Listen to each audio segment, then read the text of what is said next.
live. Right? Where's my bro? Where's the sweet? Where's my camera?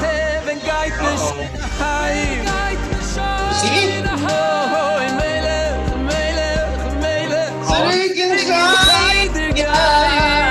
Whoa, 1 second. What's going on here? 1 second. Wow, you Israel. Let me lower this music. What am I doing here?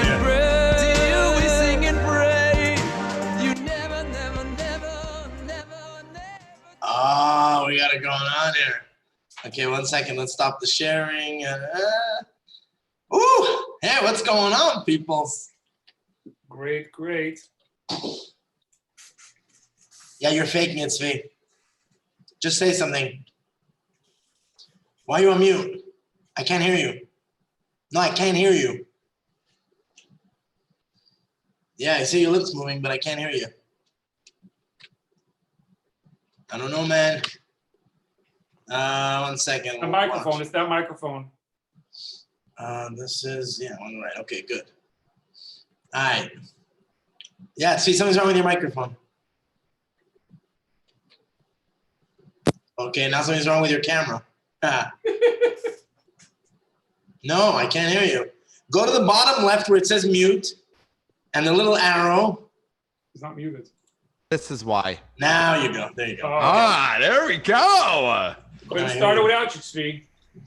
I know. I was very late. I had so much to do. Clean the desks. Yeah, that's what they all say. They say the clean desk is a sign of a sick mind, right? What? You just said that. Yeah. That's on Well, you. my desk is clean. I can't get this down this big screen. Forget it. Yeah, I'm actually signed in for some reason on my son's account, and I'm just typing in the YouTube chat under Cubby's account. Okay, I'm gonna go back to my own. Okay, I'm sorry about that. Let's move to mine. Hold on. You still have to like spend the next 10 minutes sharing it in groups and stuff. I did. Right? No. It's done. We're good. Nice. Yeah, we're online. So you forgot to share the link. I did not. In the YouTube, on the Facebook Live, on the Twitter Live. I shared it on the tube. I'm doing it on the Facebook now. Man, this okay. Here we go. Now, this Mishna, I think some people start by Hillel is the fifth Mishna, right?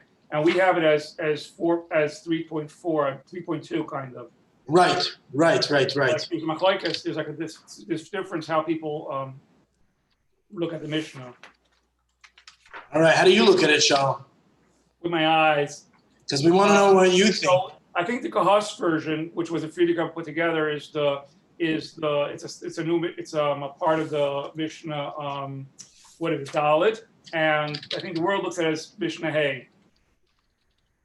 The world looks at it as Mishnah Hay. That's correct. All right, because I don't even know what Mishnah you guys are talking about. So we finished last week. We were up to Hillel Mal Tifresh Minat Tzibor. Do not do different than the community. Yeah. And the world looks at that as Mishnah 5, whereas in Kahas, Chabad printings, it's second part of Mishnah Dalit. And on Safaria. Yes, and on Safaria. Yeah. What is it, Dalit or Hay? On Safaria, it's part of Dalit. All four. It's all four. Oh, wow, okay. Yeah. Hillel, it's weird that it goes back all of a sudden to Hillel. I don't know why. Yes, I agree. I was going to ask you that. So, yeah, that was something the whole weekend. Why is it a separate... I have to set up a light. 1 second. I'm with you guys. Okay. I think that, I don't know. Is he still there? I don't know. You went to set up a light. Let's see. I don't know what to do about it.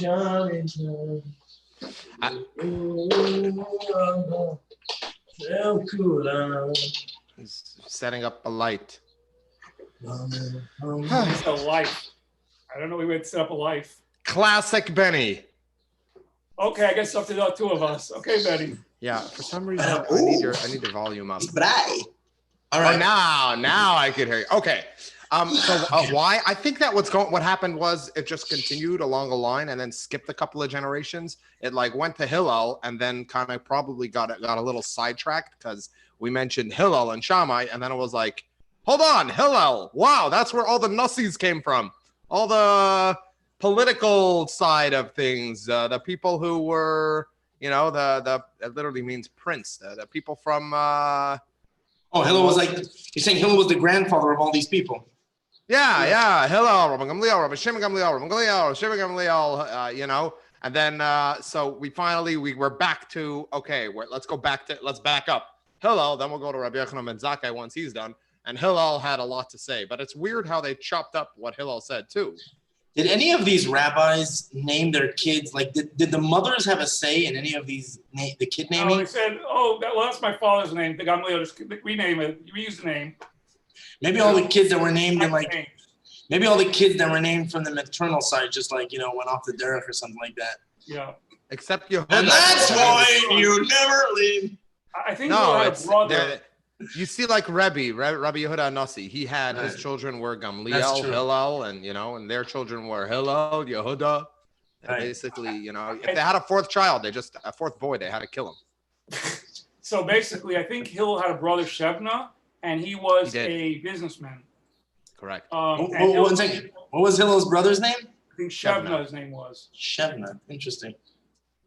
Wow. And so we finish over here with these few Mishnahs. At the end of chapter 2, we finish with the Mishnahs that are Hillel's dynasty. But why? I kind of think, and I think we'll get to it as we're going on, that this is kind of, like maybe more life rules, more important for life rules. And I think we can get to it, how it more applies. Maybe it's like a signature type of thing. And that's why they kept it to the end. It was like, You're saying why they didn't put it much earlier. Correct. Possibly that these are like kind of signature type of things, and that's why I kept it to the end. I don't know this for sure, but it was bothering me kind of why is it that it, Well, what's interesting, and I'm just noting it now. Well, no, it's not. No, forget it. You have by the Rabbi Gamliel, you have the Haya Omer, which is they used to say, they were always want to say, they would always, that was like they would always go around saying, and here it's Hillel Omer. Not necessarily does that mean that he used to say it, but no, I'm seeing no. Because he's still around. He never passed that. No, I'll stop. So there's an interesting Gimel Tammuz never happened. What? There's interesting talk of the Rebbe when it mentions the Rashi brings down when the Jews left Egypt about Masi ben Charash. He was a Rosh Hashiva in Rome, and also talks about Hu Haya Omer. He used to say it. So that was like his punchline, and that was something that they frequently said. That was what they lived by, kind of thing. It was not just they once said; it was their kind of thing they lived by. Right. That's another story for another time, but like what's a phrase? Like, Shaul, what's a phrase that you live by? Like billions and billions, or huge, and in 1,000 years, what are they going to say? Shaul Haya Omer. No. Oy, that's a good question. We'll leave it at the end. I mean, you answered it. It was Benny Haya Omer. Pass the sweet corn. That's a direct violation of the VOD rules. They have bugs. You do. No, to pass it so I can check it. Because I have like a bad story. There was a plumber. That's what they write in the commentary. That's what they write. Well, I have a bad story. There was a plumber came to my house, and thanks to him, everyone found out that I was eating sweet corn. You got a plumber come to your house, Tzvi. That's like it was my father. Terrible joke. Sorry. That was like, I don't remember the comedian, but there's a guy who says basically like, what was it? He got so drunk last night and he got so drunk he just passed out, which was horrible because some guy came in his house and like, just threw up all over the place. He's like, I don't know who it was, but I know he had corn.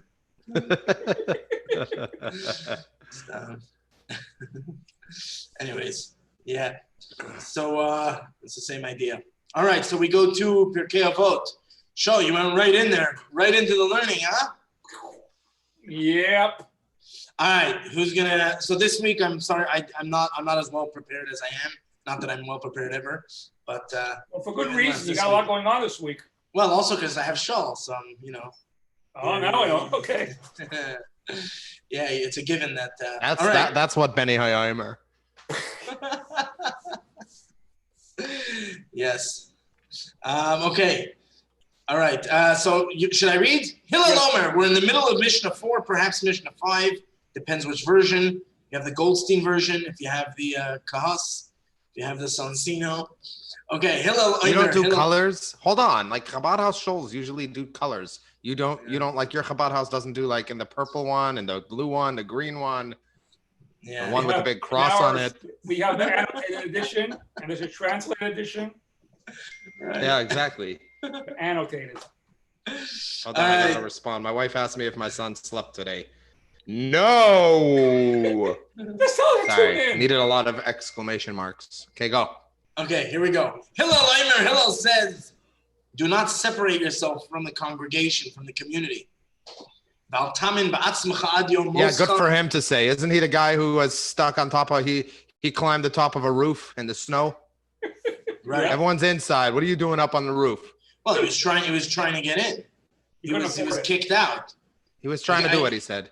I guess he's like trying to show like, you know, how much of an extent you should go to like, you know, to crash somebody else's party. Yeah, exactly.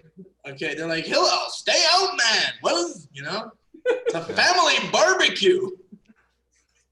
Okay, sorry. In the snow. Yeah.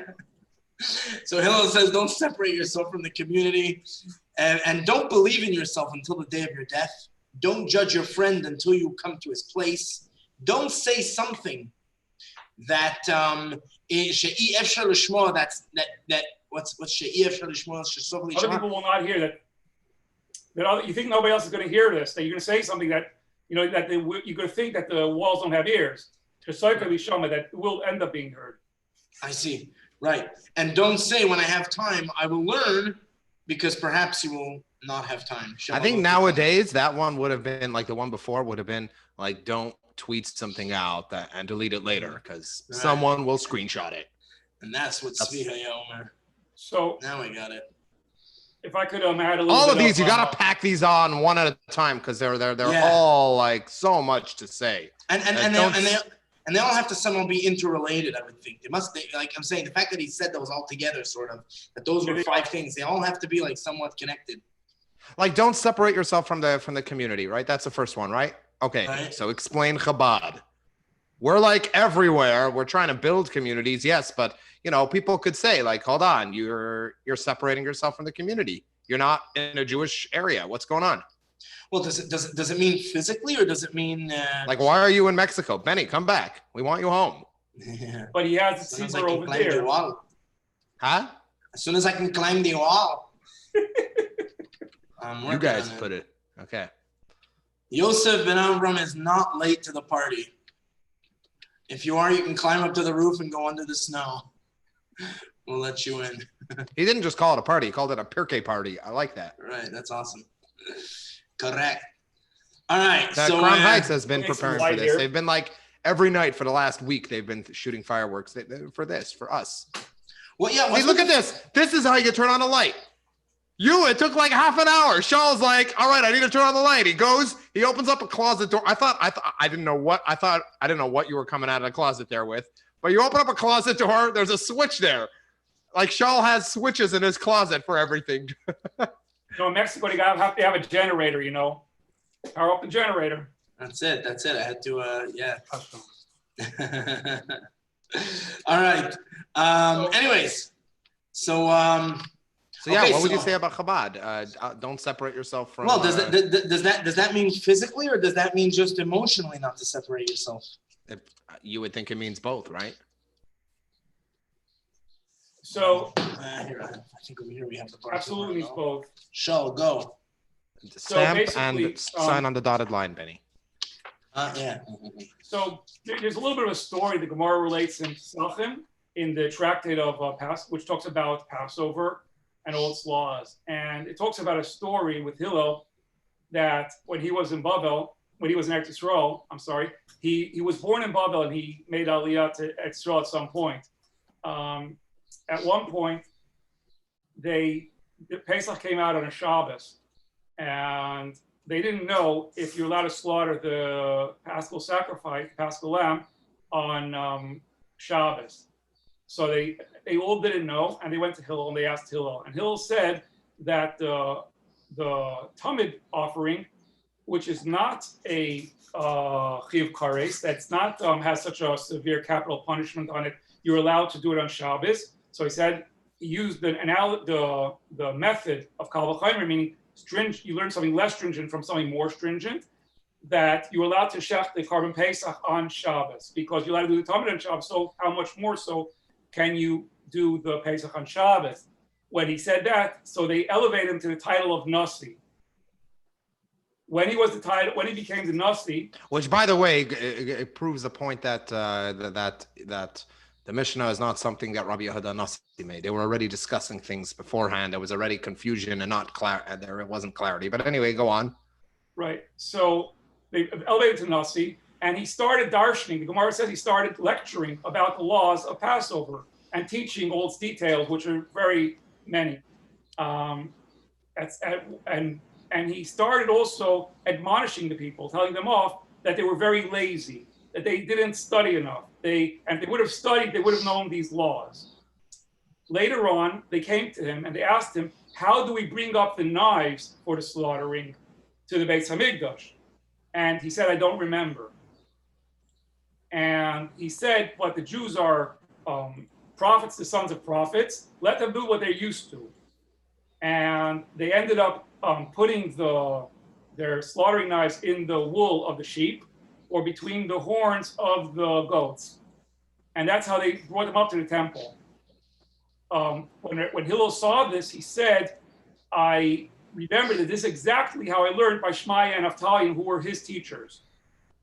So the Gemara says from this that when you start admonishing people and you start using your knowledge to tell people down, you end up forgetting. It was a kind of a punishment, the Gemara said, because he kind of told them off based on his knowledge. If he wouldn't have known, he would have never said that. Right. So this Mishnah reflects a lot of lessons from that. Don't judge your friend, or don't believe in yourself. Don't judge your friend, etc., etc. A lot of those lessons are learned from this Mishnah. Interesting. Okay, but back to the don't separate yourself from the first one. I'm still wondering if that, what we would answer. We're Chabad. What would we answer? What would you say to someone who brings that up? Well, the Rebbe was very clear about it, that the world is burning, and when there's a fire, you don't. I mean, there's obviously, first of all, this is Pirkei Avot. This is not Jewish law. This is a higher moral standard. So, in an instance where everything is hunky dory, then you do that. But when you see the assimilation, you see the spiritual Holocaust that's going on outside, it's our job to go out and save people. Yeah. Over there, the full health of our souls is not our priority, even if we get a little bit damaged, and so we do have to take that, but we have to take that in mind as an emotional thing. It's emotional, spiritual idea of not separating from the community. The opposite, we're making communities so that all the people that find themselves in these remote places are able to not separate themselves from communities. It's a very good point. I also think that and you'll see this in the next Mishnah, I think, what we learn in the next Mishnah about learning, meaning, a lot of times you think... Spoilers, Shaul. What? Spoilers. Don't. Spoilers! You're like ruining the, that's next... spoiler. Okay, I got it. I didn't hear. It's okay. So basically, a lot of times you go, there's a dancing going on. It's not for me to be so happy right now. Or, I don't want to go to this thing. People are mourning. I don't want to go to this thing. You know what? They're doing it. Join the party. Don't say I'm special. I'm different. Don't say, and you see like a line, a lot of these things take the same logic. Don't say, I just can tell them this one thing, but nobody's gonna ever hear this thing. This thing is different, or, I'm gonna learn when I have time, that kind of stuff. Now as good as ever. Nothing is different. Don't separate things. Just go with the flow. Right. There's an interesting word I saw from the Lev Avot. is I don't know about the book, but he writes a comment on this, not to separate yourself from the community. He says, don't separate because a day is going to come that you're going to need their help. And he ends off, he says something else. He says, there's nobody that does not need the help of the community. Yeah. I thought that was a very fascinating phrase. That's one of the things I love about our community. Chaverim, Hatsala, Misaskim, like anything that you need, the community, like now, I think even more than ever, is just there for you. And it's so amazing. The refuah shalemas, the after birth care, What about the cable TV Beautiful. gemach? How's that one Cable going? TV gemach. You don't know about that. That went in out of Mexico, business but- over here. Huh? I went to New York to that gemach. It was out of business. Yeah, they're all sold out. So, Yeah, all the gemachs except for that. Right. It's No, really amazing. hold on. You're in Florida, Shaw, right? that's Is it correct. true that they have a gun gemach? We're not going to talk about that. Ooh, grenade gemach. No, Chas v'shalom, don't go on gemach here. Um, You got to Yeah, do it on I your was- own. It was amazing. We actually had a week ago, 2 weeks ago, we had a Zoom class with some big Hatzalah guy from New York who got all the Chabad rabbis of Mexico together. They're going from community to community to update us on all their experience they had with Corona and ideas that we can implement in our communities. One of the things that he mentioned was he was telling us about the various gemachs that opened up in the New York area, especially in the Jewish community, saying there was a ginger gemach because ginger is good for you. So there was a guy in his home every day. He was making pots and pots of ginger juice or something like that, ginger tea. And there wasn't were a redhead gemach, like for gingers? No, not gingy. That's the gingy gemach. Oh, This okay. is Here we the go with ginger ginger. gemach. They're related. You got the Anyways. key word over here. Anyways, so no, but he was saying there was lineups of people from the community outside his home that would come and get a cup of ginger. I guess Ginger ale. Ginger ale must be good for you for the corona. Yes. Is it? No, I don't know. The real But, ginger ale It is. You're It's right. great. It's great. Yeah. All right. Kind of dry, Benny. We are digressing though. So yeah, so that's the idea of not separating from the community. Communities are really amazing ideas. There's another, I saw it on Chabad.org. But on the other hand, you see times that you're supposed to, in a way, separate from the community. But yeah, I think the general thing, like Shaul said, is in general, try to go with what people are doing. If people are gathering for an illegal minyan, I don't know. I'm not going to tell you what to do. No, I wouldn't. That's actually funny. One of my best memories when I was a kid was we were in school and the teacher told us to go downstairs and have recess, but be upstairs in 15 or 20 minutes, whatever it was. And we went downstairs and we played for 35 minutes. He came down, he was furious. I don't remember which Rebbe it was. And even if I did, I wouldn't say, but I can't really remember which one. Anyway, so we all got back upstairs and he's screaming and he took one of the real learners of the class and he started to give it to him over the head. And I just remember we were 10, 11 years old. And so this classmate of mine, he retorted to the teacher, the teacher's so who cares if everybody else is staying longer? You should have come upstairs. I said 15 minutes. So he said this Rebbe without batting an eye. It's oh no, what was it? The teacher told him the Pirkei Avos phrase that's if there's nobody around, if your classmates aren't going to come up, you come up, you be a man. And he answered in a split second, yeah, I'll give Rishman at Zimmer. Don't separate from the group. So that was, we were cracking up. But I was so impressed. This little 11-year-old kid came back so quickly with that answer. I never forgot that. Anyway, Did they have did they then have one of those Pirkei Avos battles? There should be Pirkei Avos rap battles. Just the teacher comes right back to him. It ain't Torah, ain't Kemach. And he's like, it ain't Kemach, ain't Torah, They just go at it, That's awesome. Oh my goodness. That's probably how the rap battles. That's probably how the rabbis. That's probably how the rabbis dished it out in the Mishnah in general. This rabbi said this. This rabbi said that. It probably just wasn't so much just a rabbi saying something. It probably got heated, if you imagine it. Well, you have occasional discussions in the Gemara where it describes how heated it got. Right. And that was my favorite part. I actually, when I was learning smicha, so the Taz and the Shach get into some epic arguments. So I highlighted I had different color highlights for everything. For arguments, it was yellow. Halacha was, because there's a lot of, when you prepare to skip all the, but I had one for like good, like in your face comments from the Taz to the Shach or the Shach to the Taz. It was, oh yeah. Yeah, it was like the good tweets they did for those days. All right, so somebody else, I think on Chabad.org, they mentioned also that Hillel says don't separate yourself from the community. And the other 4 things I think that he mentions also are sort of excuses that one might use as to why he doesn't want to be a part of the community. So Al Tamin Batzmach, but the Bar Tanura says that I just saw, the Bar Tanura says about not separating yourself, that you should share in their troubles. Because anyone who separates from the congregation won't live to see the consolation of the congregation, which is interesting. Don't believe in yourself until the day of your death. He brings a reference to Yonatan Kohen Gadol, Yonasan, who, when he was 80 years old, he became a tzeduk, he became a Sadducee. That's Yochanan Kohen Gadol, not Yonasan. Why does it say Yonatan? I don't know. thought it was Yochanan also. Because he had too much Bartanura. Yochanan Kohen Gadol. They wrote Yonatan Kohen Gadol. This Safarian, man. Now I don't trust anything on there.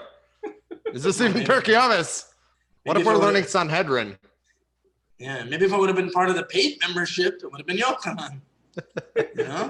That's the way they for get $4.99. We won't randomly mistranslate certain words. Yeah, that's where they get you.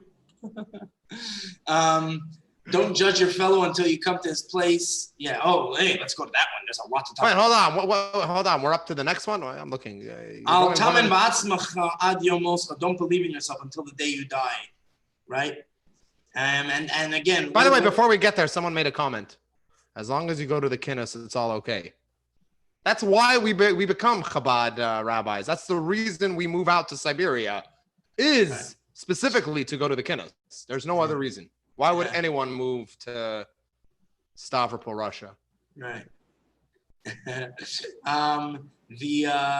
Actually, that's an interesting point. That when you're saying about us being separated, the idea, Chabad is in general a very united core. It's like a very united community, physically spread out, but very spiritually unified. And the support system in Chabad is really unbelievable.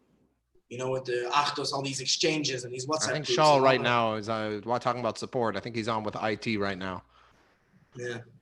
But no, you're right. Al Tifresh Min Tzibur. The Tzibur has become the places you shouldn't separate yourself from. The Tzibur, our Tzibur is Chabad. As Shluchim is, it's that rabbis all around the world Tzibur.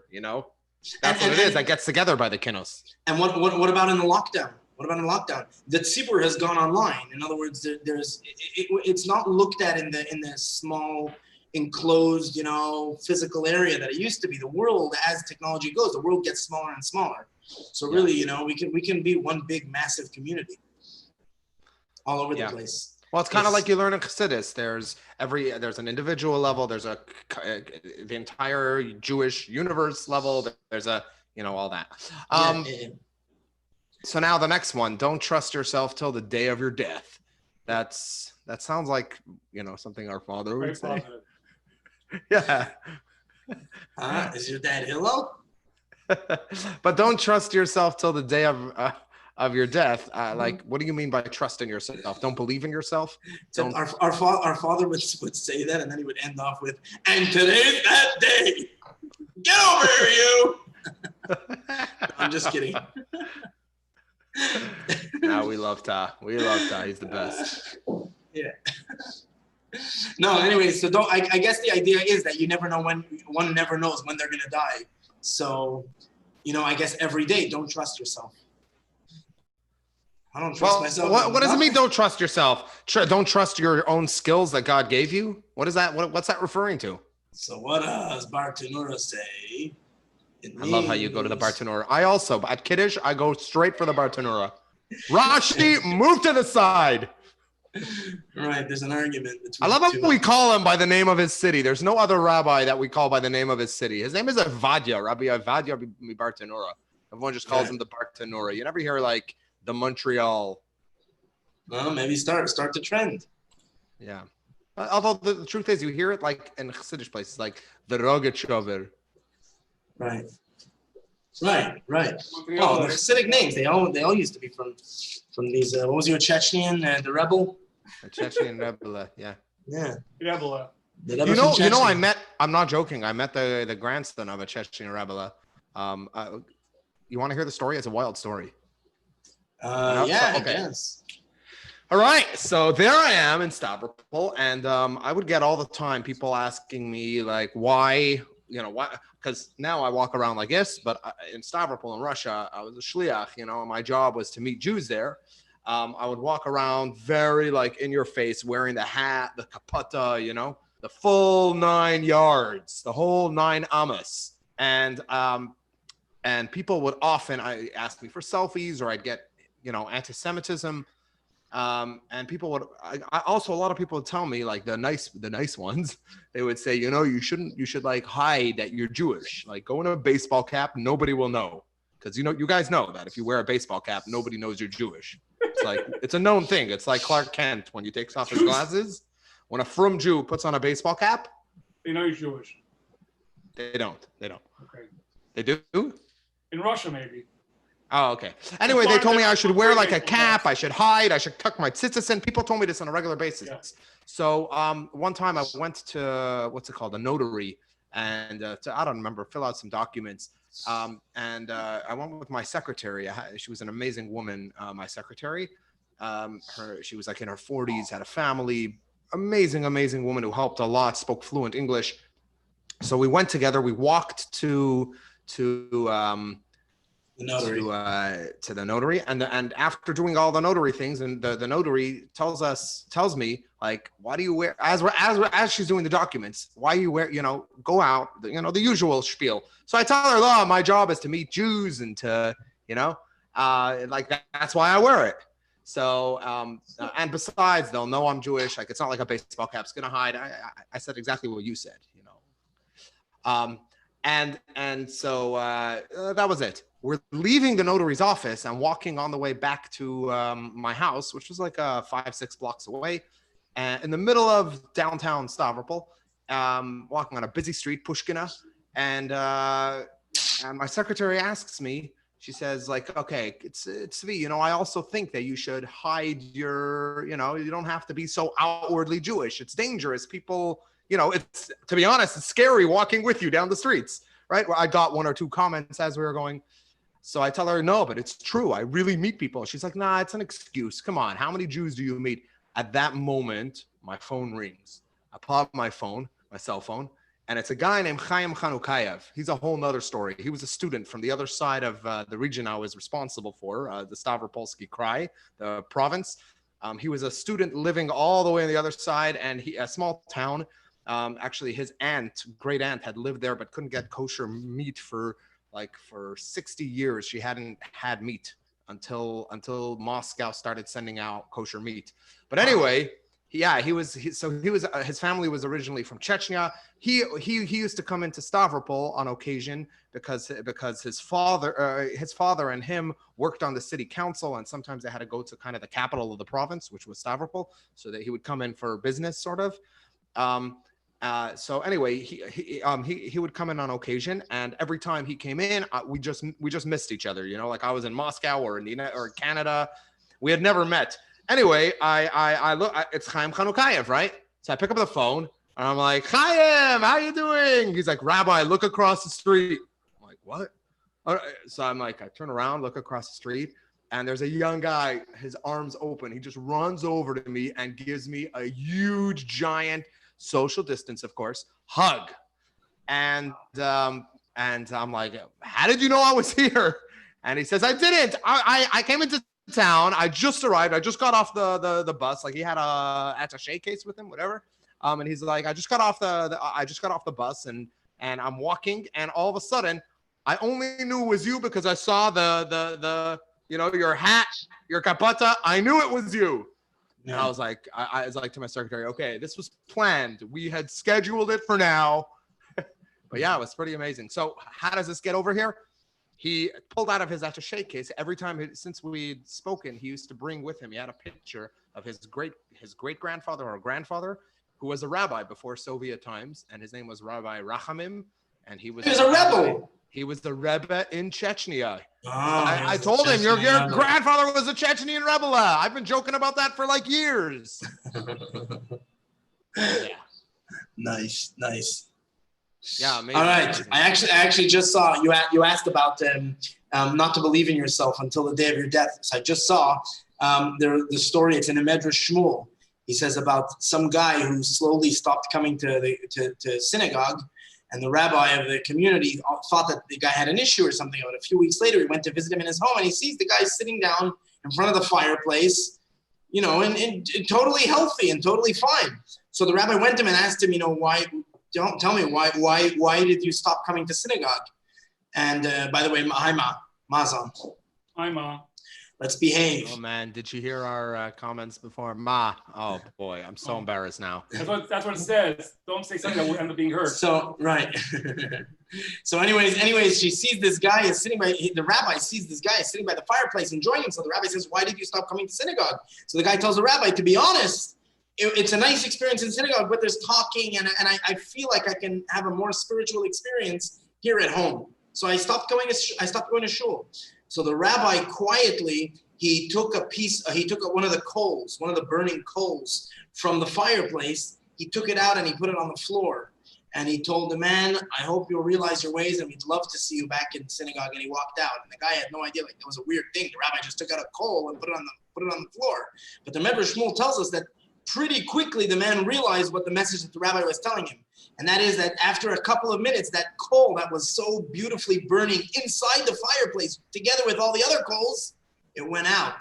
And it got cool much, much, much quicker. So the rabbi was telling him, you separate yourself from the community. You think you're all confident. I don't need the community in order to maintain and to strengthen my Judaism. I can do it on my own. Why do I need a community? I'll do it on my own. I'm a better Jew at home than I am in the shul. Besides, the shul does this and that problem, and this guy talks, and that guy's this, right? So I don't have to be a part of the community. So the rabbi took out that coal, and when we separated, we go on our own much quicker. We see that we cool off, that our Judaism cools off. It might not be the most religious experience at the shul, but just being there among others is what Hillel's saying. There's something very special and very long-serving when you're. I also got out of that it's okay to speak in shul.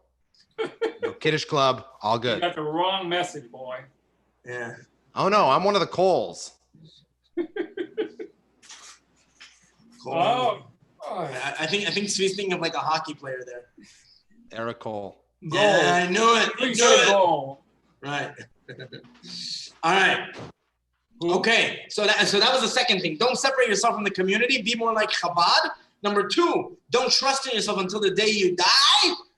And that day is, which basically means don't think you're better than you actually are. Don't be too confident, overly confident in your Jewish commitment. Know that you have to have some sort of sense of humility in order to grow. I think you nailed it. Know that you need some humility to grow, but I think that a complete lack of confidence is not good, right? I mean, I think you should be confident in yourself. You need some humility, but that idea of like I don't like the phrasing of it in a sense. There's my ego, but don't trust in yourself till the day you die. I guess it means trust in Hashem, right? Rather than yourself.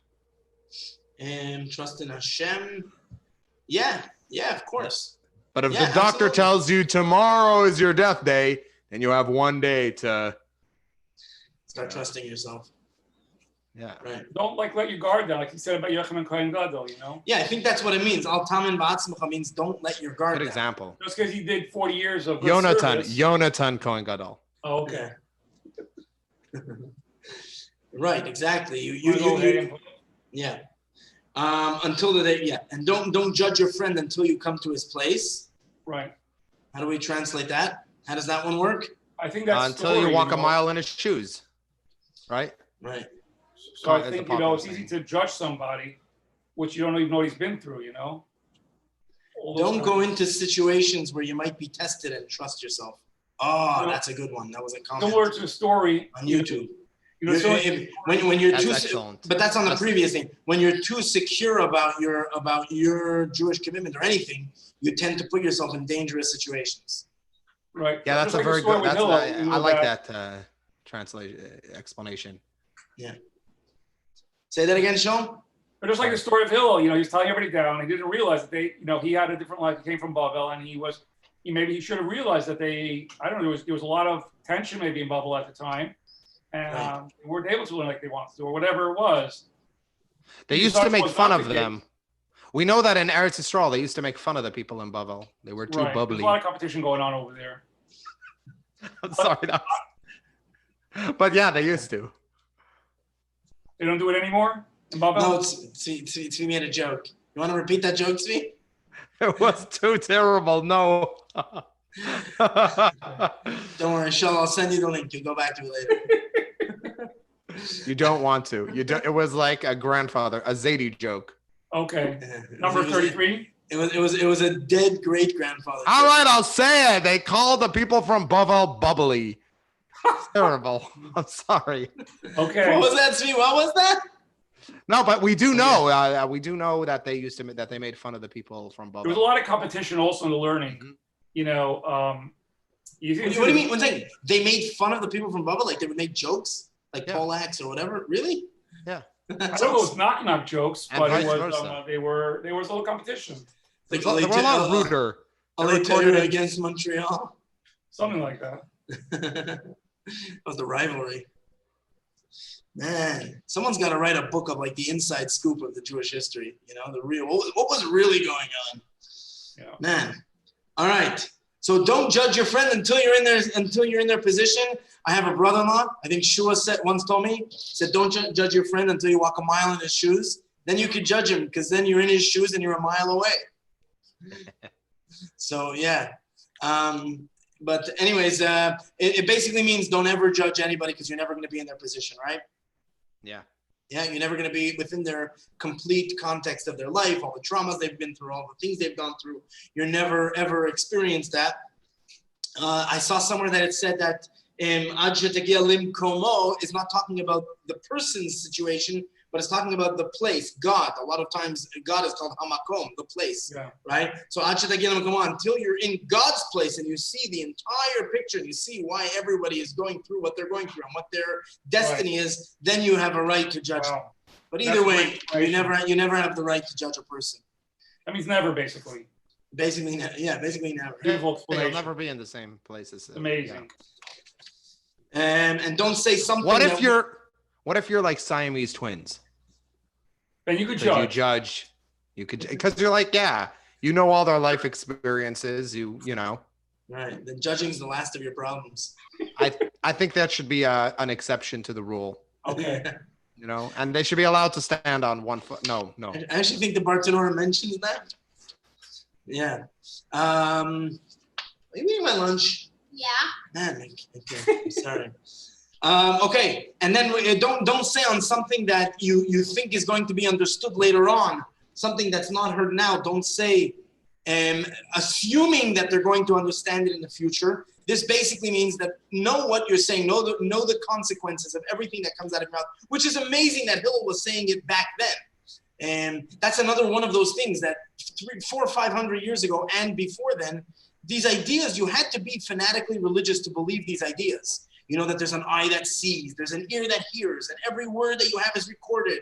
And you had to be a religious fanatic. But nowadays, it's so obvious. Like, No, I think it was always like that. Someone would say something and it would be taken out of context. Many times. 400 or 500 years ago, you had people that kept secrets their whole life. And yeah, maybe people who could keep secrets their whole life. Benny, I've been hiding this from you for generations. But you're adopted. Yeah.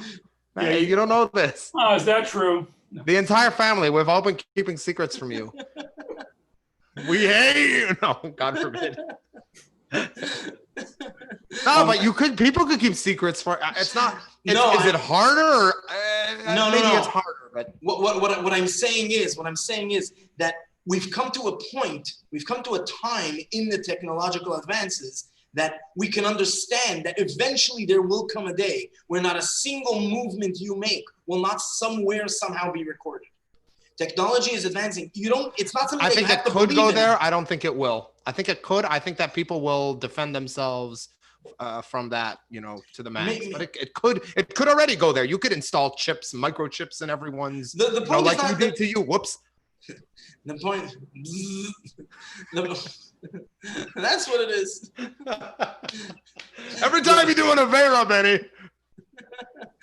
Man, I always thought it was only when it rains. No, anyways, I got this like buzz in my hip every time it rains. No, anyways, no. The point. Anytime there's a thunderstorm, that's just Hashem taking it out on all the people who sinned. Yeah. There went another one. The point that I'm saying is just that the idea, it's a radical idea that everything you say has to be carefully calculated. And it's, well, he doesn't really give a reasoning here. But there's something called, there's something called that was like in the 60s or 50s. I forget what it is. I learned all about it. Being careful in every word, thinking before you're speaking. There are people who study this their entire life, like MPG or something like that. I don't know what it's called. I don't remember, but I was back when I studied, hypnotherapy. So we went to a conference, and it was part of it. There was someone who was like very much into it, and we got fascinated by it, David Reitblatt and myself. And it is a very fascinating concept that every single word out of your mouth should, I think it's been like that for generations. Politics has existed, for years. I'm sure you could find similar concepts thousands of years ago, just to be careful with what you say, because things could be turned against you. True. Right. I don't think it's as radical as the other thing, but I think it is a pretty powerful statement. Yeah, nowadays, with like what you said before, Twitter and all these little things, and now they pull up something someone said in like 2012, and right, twist it a little out of context, and bam, get the person fired. And actually, in all openness, last week I think I was caught on an open mic also. You didn't. I think you left show right after I played the music. Then me and Svi started this whole conversation. I don't even remember what we're talking about, whatever it was. But it was after we were talking about Shaul. Oh, yeah. For like an hour. I didn't hear it. No, it was a couple of minutes, and then all of a sudden we realized like I was still live on YouTube. Someone left a comment like, you guys are still live. And I was like, just keep it going, but it was too late. He already, Because usually, Shaul, we do chat after kind of privately. We just, Yeah, stay on this. I'll be sure to leave right away. Okay. No, the idea was, and I totally. So I'm saying I'm taking this message very much to heart. To be very careful with your words, whether you think you're on live or not. Well, hot mics are the worst thing. I mean, hot mics are what really kill politicians and very famous personalities. Yeah, absolutely.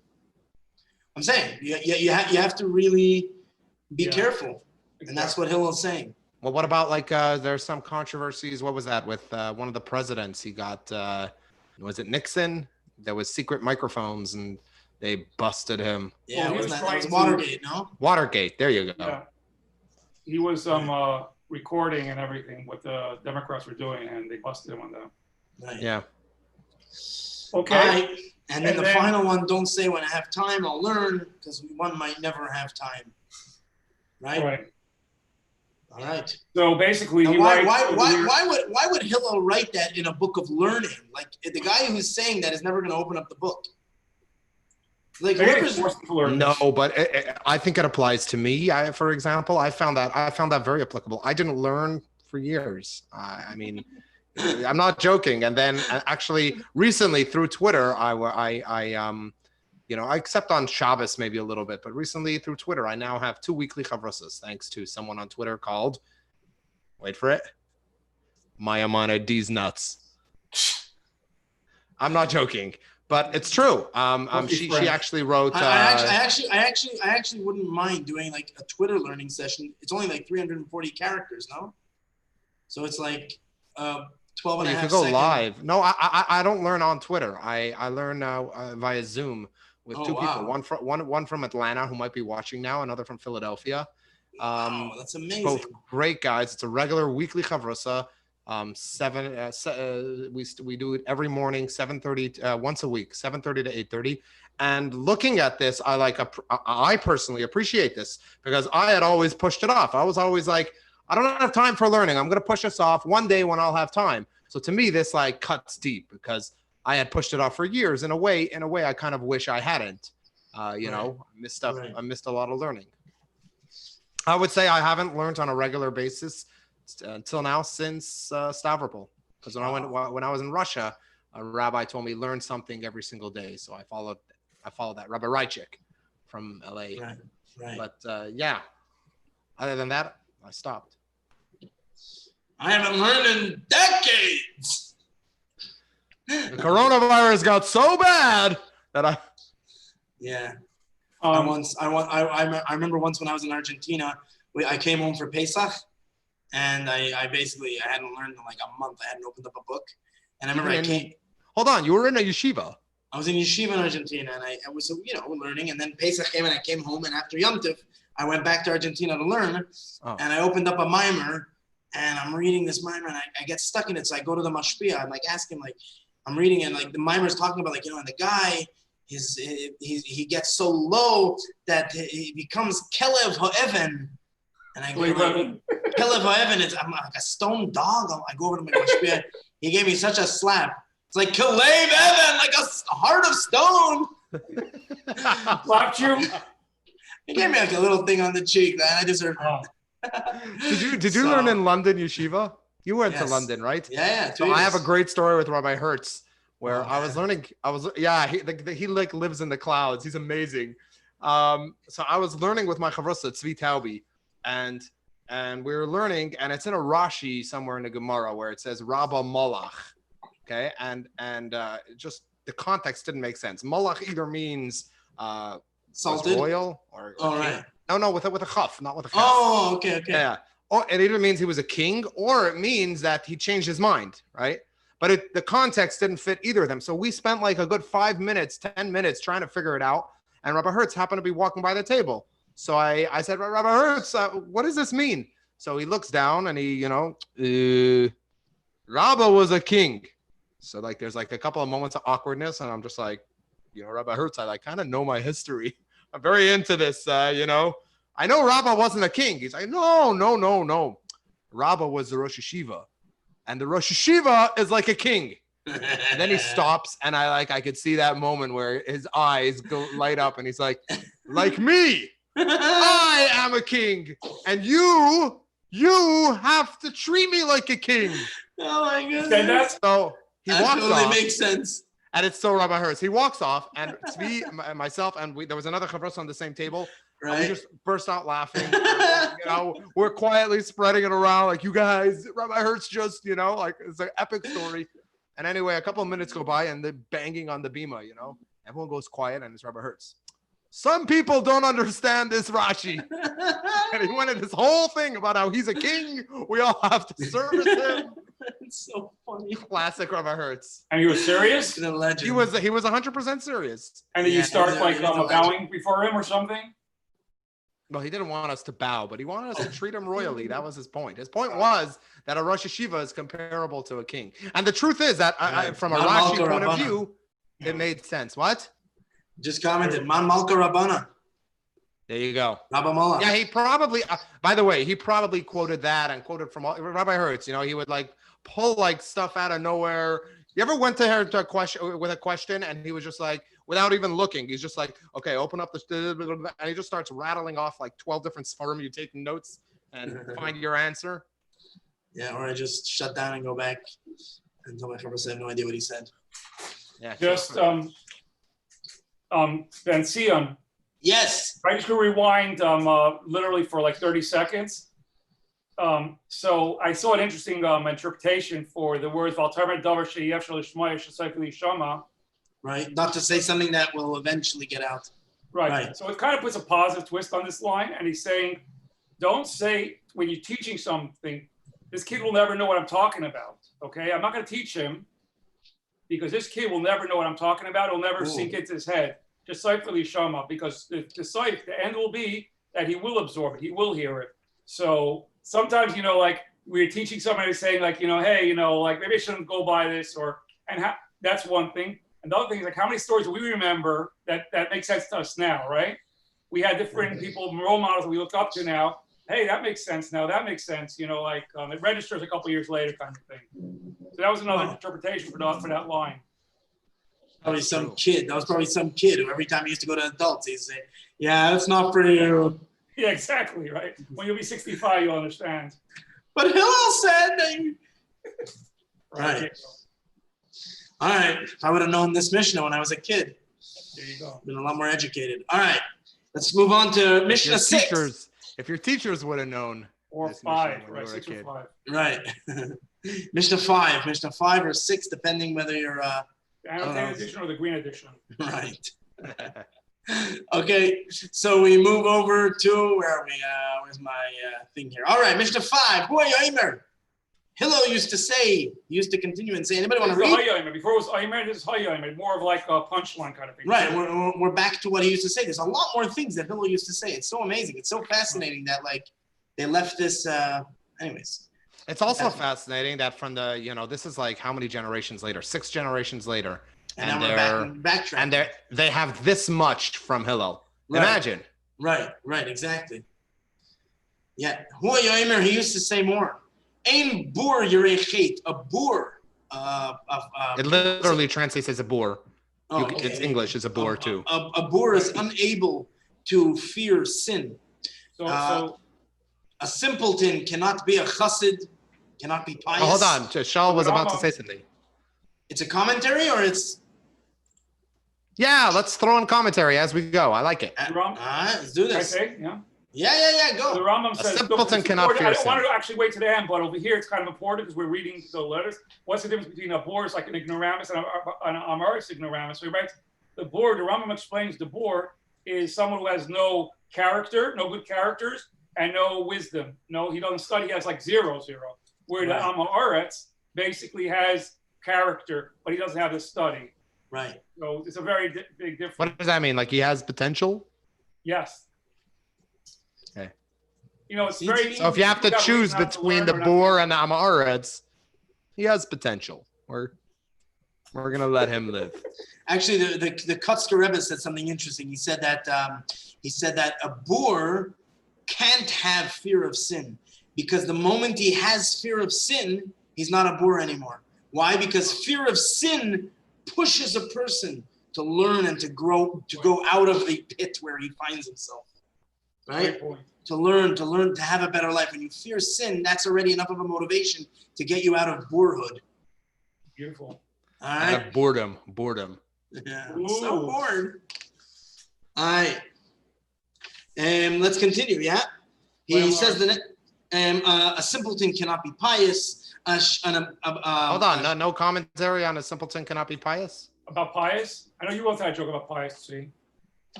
What a teacher. Shaul. About? Huh? Yeah. Go on. That's what I remembered. Yeah. Okay. But an Amoritz cannot be a chassid. What Yeah. does that mean? We have plenty of Amoratzim who are chassidim, right? All right, it's Tzvi's here. That's the sort of thing that someone's going to record and share, with the Right. masses. Like Tzvi said. That's the sort of thing you got to be careful. All right. So, one second. Let's continue. I don't have anything to add on that. The Okay. boor is not can't be a chassid if Amoritz. Gotta learn. Oh, it's a good Someone part. responded? Yes, I like it. Because And Amoritz, you can't be a chassid, Tzvi. Kennst du sein kein chassid? Du bist ein Amoritz, du Stinkdreck. Sag L'chaim. So, This is like the 3 o'clock in the morning for bringing moment. so basically, I love it. he explains over here that part of the chassid's thing is that he learns, you have to, in order to serve God in a very meticulous way, you have to know a lot of halachas. You have to know what to be stringent in, what to be less stringent in, et cetera, et cetera. But if you don't know the laws, it's very hard to be a pious person. Right. But if you're a simple person, you don't even know the pious part. You don't even know the basics, no? You said that a simple guy doesn't have the basic learning. So a So simple as guy... Eric says, you got to learn. Right. You got to go to school and learn. Right. Not So I'm learning. saying... Gotta But- do it yourself. So the Yureich, I guess the Yureich allows him to know the basics. Like the Amoretz used to know the basics, used to keep Shabbos, I guess, used to keep kosher for the most part, but he couldn't do the added stuff. Yeah. All right, but Pirkei Avot is Midas Chassidus, no? Isn't Pirkei Avot that we're learning all about, the pious, the more advanced stage of Okay, more that's what Pirkei Avot is so if just you're reading life. this, it's telling you learn some more laws. I don't see Pirkei Avot as that. I see Pirkei Avot as just life advice, life hacks. Yeah, but the Rebbe always speaks about it. Pirkei Avot is exclusively not Jewish law. It's not supposed to have Jewish law in it. It's supposed to be you're doing already the basics and how to be a better person, how to write the hashkafa sort of a life. The mitos. Right. Alert. Although the mitos should be the Alert. basics. Okay. Right. Every time I say mitos, you're just going to say alert. Alert. Yeah. Okay. Okay. This is juvenile. This is like Amaret's kind of behavior. I'm just trying to help you go into your whole marvelous Midas machine shtick, the whole routine. Take it away, Mira. No, go. Come on, you almost did it, see. I was gonna go there. It's a dark hole you don't want to get out of, okay? Which reminds me. Because Dr. Mitos! Here you go. Seriously, sending a bucker to space. What's wrong with him? With just pickles and ketchup. I'm gonna stop myself. It was ketchup fries, Tzvi. It's that so should disturbing. be that should be my motto with the camp. Like parents are calling me, they're like, "You're not gonna send us like waiver forms or anything?" I'm like, "Dr. Mitos didn't."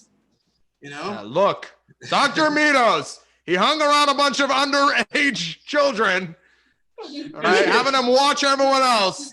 He took a 12-year-old and made him invisible and sent him to space. Oh my goodness, unbelievable. Sent this other kid to Africa, all right, feeding him some untested Wookie Chookie plants. Yeah, and then the cops are in on it? Man, yeah. New York's cops. If anyone tries to tell you, you tell them to come to me. Yeah, and you'd think like the part of the marvelous machine that you don't know is like after like the policeman knocked on the door because they saw a satellite dish on his roof, and then you had like a mob of 12,000 Satmar Chassidim knocking on his door because they saw a satellite dish on his roof. The Mitos machine wasn't quite a valid excuse for that one, but it didn't last long. Yeah. Anyways, all right. There's so much you can talk about. Right? Like, anyways, okay, let's go back to the thing. So he continues, a person who is ashamed, a person who's shy is never going to learn. Right, Tzvi? I don't know. A guy who gets angry is not able to teach. No, but it's hold on. Being shy and not being able to learn, it makes sense. You have questions, you gotta ask them. I tell my kids that all the time. Ask everything. So a lot of the person who is embarrassed is not going to learn, and the short-tempered person will not be able to teach. It's kind of a yin and a yang. And a lot of Mepharshim explain the person who's embarrassed as to me that he's not embarrassed because he does not ask. He's embarrassed what people are going to think of him for his question. So if he's worried about other people, he will never be able to ask. Whereas the short-tempered person will never be able to teach. Meaning, if you're worried about other people, you need to have a direct connection with the teacher. And if you can't have a direct connection with the teacher, you'll not be able to learn. And the way to have direct connection is ask any things that are hindering you from learning. Whereas that short-tempered teacher, if he's going to let little things bother him, he won't be able to teach. That's also outside influences stopping from teaching. So it's kind of a yin and a yang, the student and the teacher. By the way, on the second thing, by the way, just total side point. And when we were kids, we had a teacher, possibly the same teacher, a very angry guy, and kids used to leave notes on his desk. Lo yakapton malamed on a regular basis. Yeah, and then he would throw things in. No, so that. What about he would burn the paper in our faces? What if I'm sitting and I'm shy? I'm a shy kid, or what if those kids who are persistent askers and they end up asking so many questions? Why am I worried about what other people are going to say around me? Because they might get annoyed that I'm just. In other words, maybe you're unsure if you're sincerely looking to learn or if you're just being annoying. Oh, wait. So that's a good point. Aaron made a comment on YouTube, and I think he's already proved himself to be a pretty valid commentator. Yeah, this is like we've got like a tzaddik following us over here. Got some powerful stuff. Being For example, he wrote, "Gotta learn." That's powerful. Yes. Yeah. Being bashful stems from pride. Being reluctant to look foolish. From pride, being reluctant to look foolish, not humility. But yeah, but No, it's from pride. It's a pride thing. That little kid. No, what I'm ask, but he has to be put in an environment where he should feel safe to ask. That's a teacher. Well, that's the second part, but still on the first. But what I'm saying about the bashful guy is, if I'm a bashful guy, my calculation is going to be, okay, I'm going to ask one question, I'll get the answer. I'll ask 2, 3, 4. After 5 or 6 questions, everyone's going to be annoyed at me. The teacher's going to kick me out of class, so I'll have gotten 20 minutes into class. Let me just be quiet, and I'm going to get 2 hours into the class, so I might understand 80% of the material, but at least I won't have lost an hour and a half of the class because of my annoying. That's prideful. That's overthinking. It's all about you. It's not about your class. It's not about the teacher. So this possible that the whole class doesn't know. Right. So I think we have to differentiate where this kid may be missing learning skills. In the future Mishna, we're going to learn this 48 ways to learn Torah, and one of them is listening. You are just a spoiler.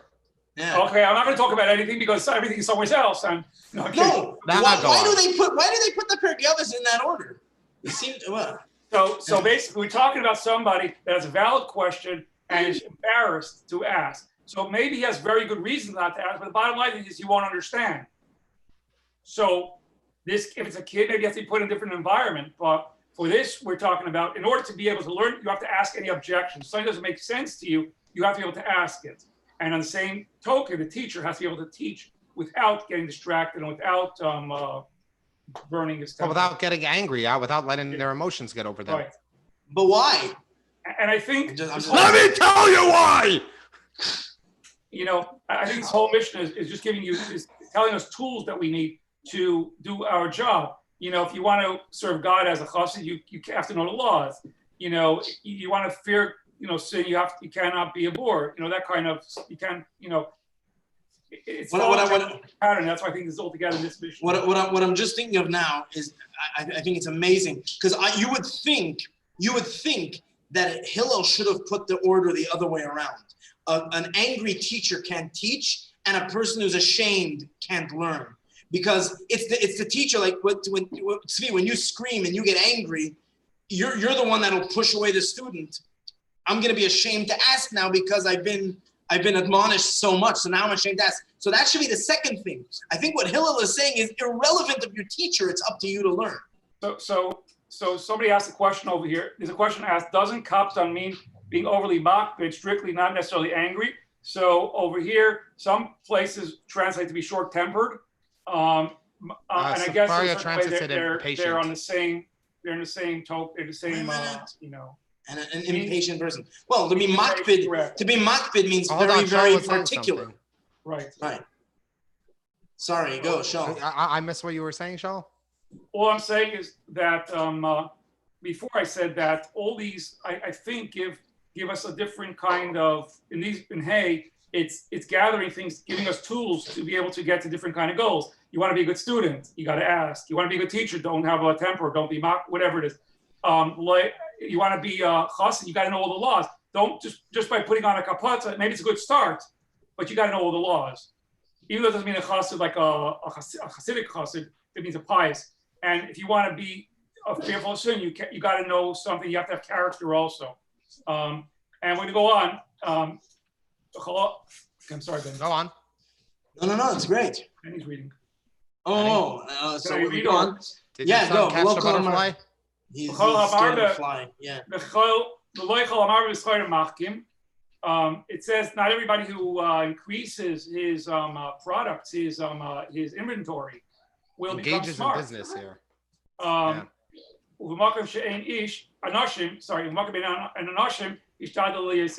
there are no people, try to be a person. If nobody wants to say anything, I want to say something real quickly.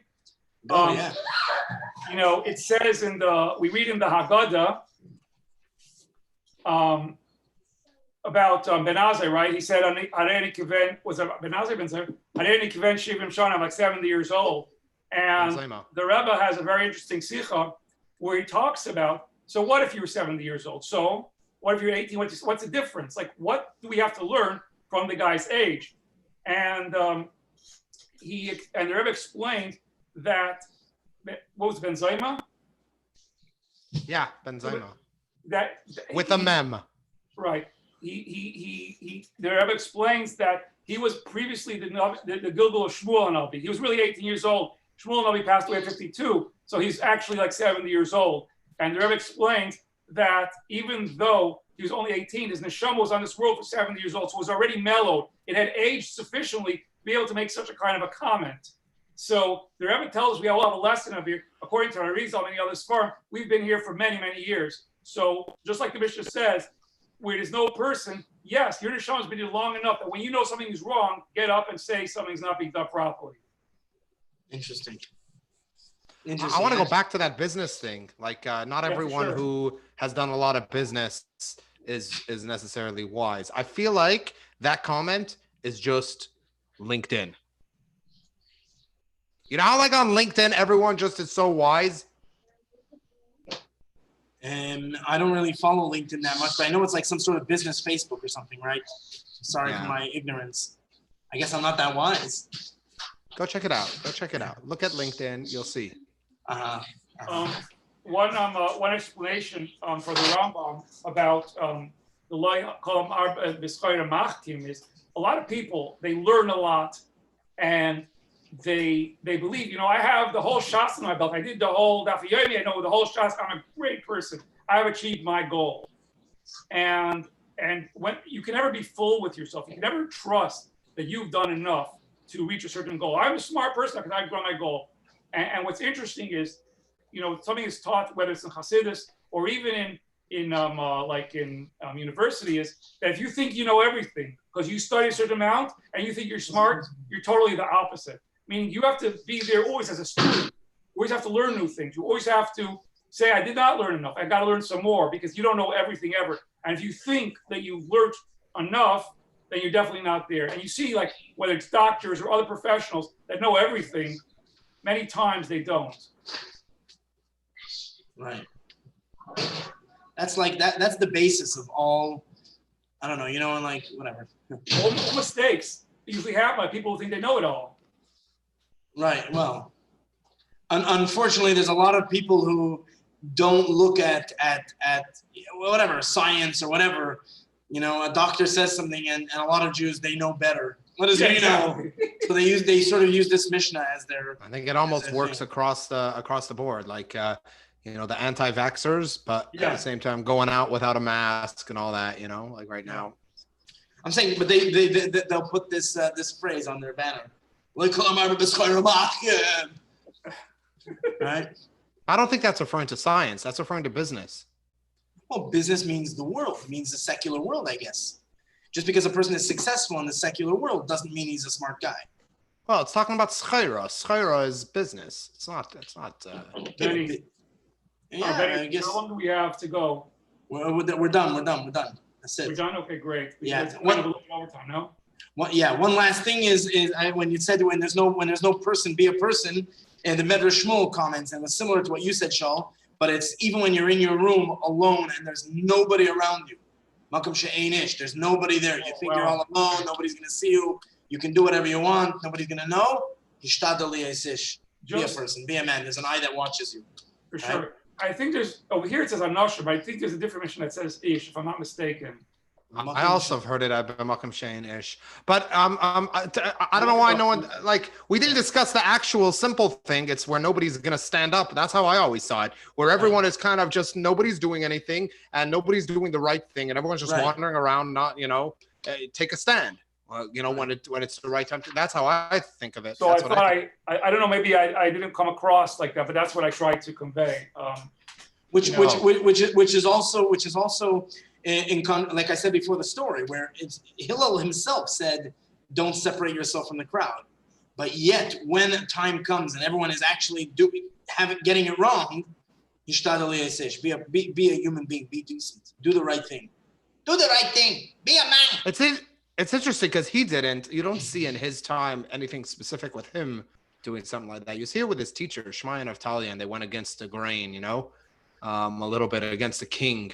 But you don't see it with Hillel himself. But I guess he taught that to his to his, to his students, like you'll see with Rabbi Yochanan ben Zakkai. Or maybe he saw that by Shmaya Naftalian. He saw that them because they're one of the pioneers of the base medrashim bubble, I believe. And well, the fact first of all, the fact that wasn't he when he gave that halacha about the Korban Pesach, he was young. He wasn't embarrassed to give to share it. He was it was for Torah. It showed that he didn't have that humility. He wasn't a baishan. If I'm not mistaken. Sorry, 1 second. He went up on the roof to learn. That showed that he took initiative. He didn't just follow the grain and say, "Oh well, I didn't have the money today. I guess I'm not learning today." He took initiative. He wasn't okay with it. He took a stand. He went up on the roof, and there's of course a story of it. So he definitely practiced what he preached. Yeah. And I wonder if that was a subtle dig at Shammai, in a place where there are no men. Right. Be a man.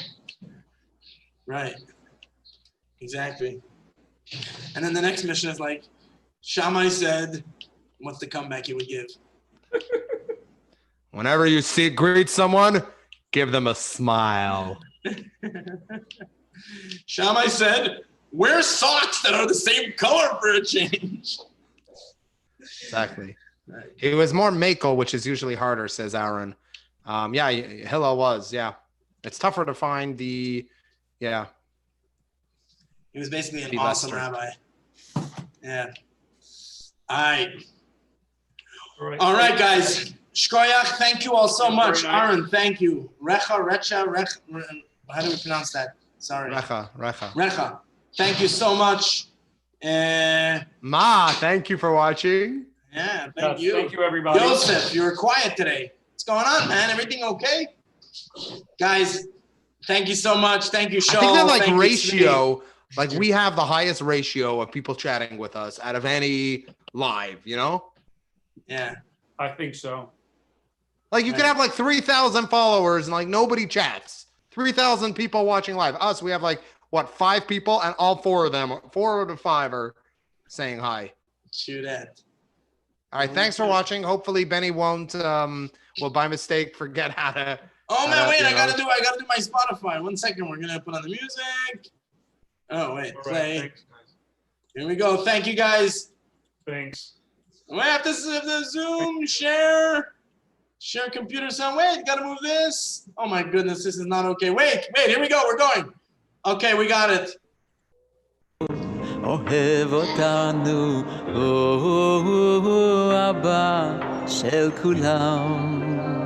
The remix of it. המלחמות שומר עלינו בנסתרות. But you can't talk to גם it's supposed to sound like we're professional. אבא שלי הוא מלך העולם.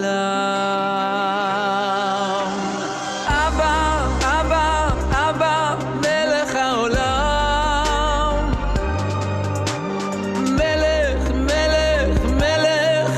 של כולם